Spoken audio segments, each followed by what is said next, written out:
Welcome to the Creative Mind Smart Money podcast, where we turn financial confusion into creative confidence. I'm Samantha Eck, bookkeeper and fractional CFO for creative entrepreneurs. Each week, I'm sharing my financial expertise and actionable strategies to help you build a thriving creative business. Plus, you'll hear from industry experts who bring fresh perspectives on growing your business beyond the numbers. Because building a successful creative business starts with strong financial foundations. Your next chapter starts now.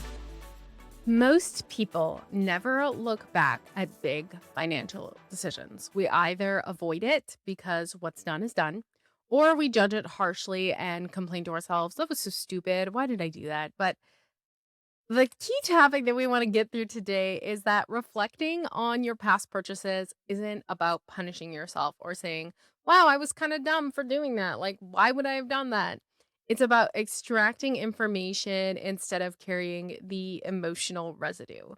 So, this episode is about learning, not relegating, and not kind of like reflecting on the past because we really want to just get into it overall and normalize that reflecting on these is actually really valuable to us as business owners, just in general. So let's really dive into this. Why does reflection feel harder than making a purchase? Well, it's because buying the things that we want to buy feels hopeful, like we spoke about in the last episode. And reflecting on why we purchased it makes you feel vulnerable. It could make you feel stupid. It could make you feel like you're not good enough. But looking back forces us to confront the expectations that we had for our business versus the reality that we have faced. It also allows us to think about the optimism that we had in our business versus the outcomes, because a lot of people will confuse that the self reflection that we have is self criticism. Because we avoid it, it really keeps us in repetitive patterns because we're not actually reflecting on the things that we purchased. We're just kind of running into this wall again and again. And it becomes this point where we are making the same kind of investments, but we're not actually thinking on them. You know what I mean? So maybe you invested in a coach and that really wasn't good for you, but then you just go ahead and invest in another coach and that coach still wasn't good for you. And it's just a continuous cycle because you're not actually taking the time to reflect and look at those purchases. You're just going back and making them over and over again. I've done this many times where when I first started, there was a bunch of courses that I invested in. I didn't think about them. I just kind of was like, oh, hey, like, let me go invest in this course. Let me invest in this course. Let me invest in this course. And eventually, we have all these courses. One, we don't use. Two, that maybe teach us information that we already knew or that we had already handled. And three, that we just don't really actually need. It becomes this vicious cycle. And if you're not looking at it and saying, did I really need that? Did I use it? Did I utilize it? You're never going to learn from it. And that's what we want to do is we want to take this time to learn from the investments that we made over the past year, over the past month, over the past quarter, and grow from them. And this can be taken obviously in a business standpoint, but it can also be taken on a personal standpoint. Making a bad investment doesn't mean that you made the wrong decision. I want to make that clear. I know that I was saying, like sometimes you could be like, why would I even do that? It doesn't really mean that you made a wrong decision, okay?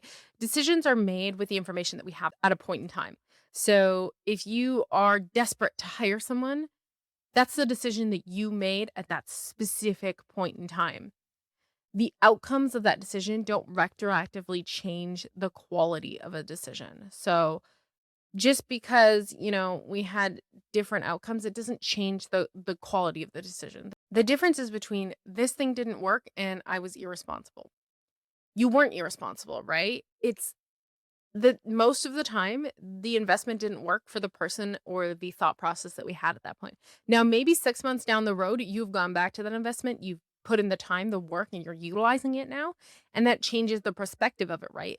But at the very beginning, you were like, oh, this didn't really work right now. So that might give you a better decision on timing of the investments. Maybe you're saying, okay, maybe I don't need to invest in this right now. Maybe I can invest in this in 6 months. That really does give you that confirmation and that ability to do so. So, what actually matters when we look at and review our past investments? This isn't the question or the time where we ask ourselves, did it pay for itself? Because looking at ROI is very different than the actual reflection. This is the time where we actually ask ourselves questions like, did this remove the friction that we were trying to remove, or did it add it? Did this reduce the stress that we were trying to reduce, or did it shift it to somewhere else? So, for example, if you invested in a ClickUp build, did that ClickUp build reduce your stress, or did it make it more stressful because you really didn't understand what was going on after you got your ClickUp build? And does this rely on your future growth to feel okay? So, does it rely on you continuing to grow? Like, let's say you hired someone. Does this rely on your business continuing to grow so that you can afford to pay for your employee? Because again, the ROI of a investment isn't always financial because you could buy something and say, okay, well, I feel like this is 100% worth it. Obviously, the cash impact does matter. But if you feel it's worth it based on the information that you got from it or the outcome of it, that's what matters. We're not asking ourselves, okay, did we make back money from this? We're really looking at, did this impact us the way we wanted to? And on an emotional level, right? Because if hiring someone added stress to our business or friction, then did that really do what we needed it to do? And that's where you want to really just take that time to really think about those things. The most common patterns that show up in hindsight is overestimating how quickly something would help.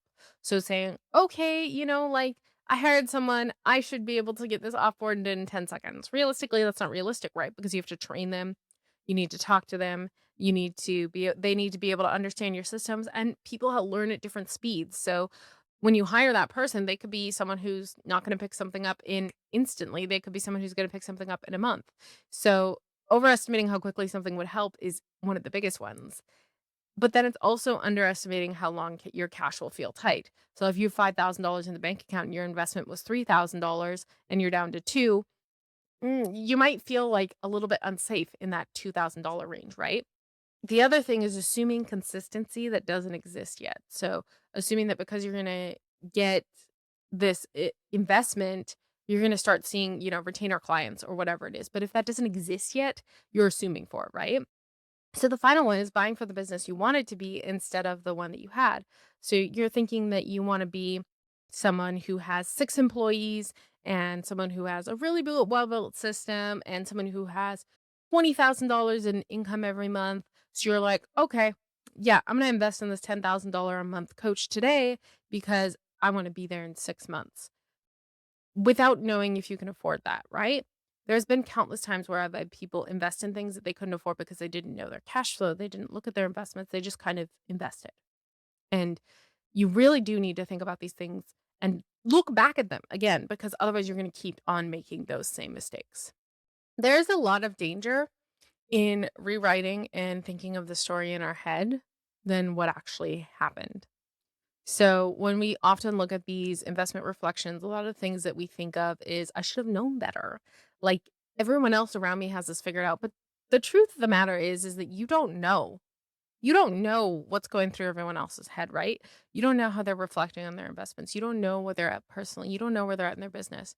Where someone could be making 6 figures behind the scenes, they could be an absolute disaster.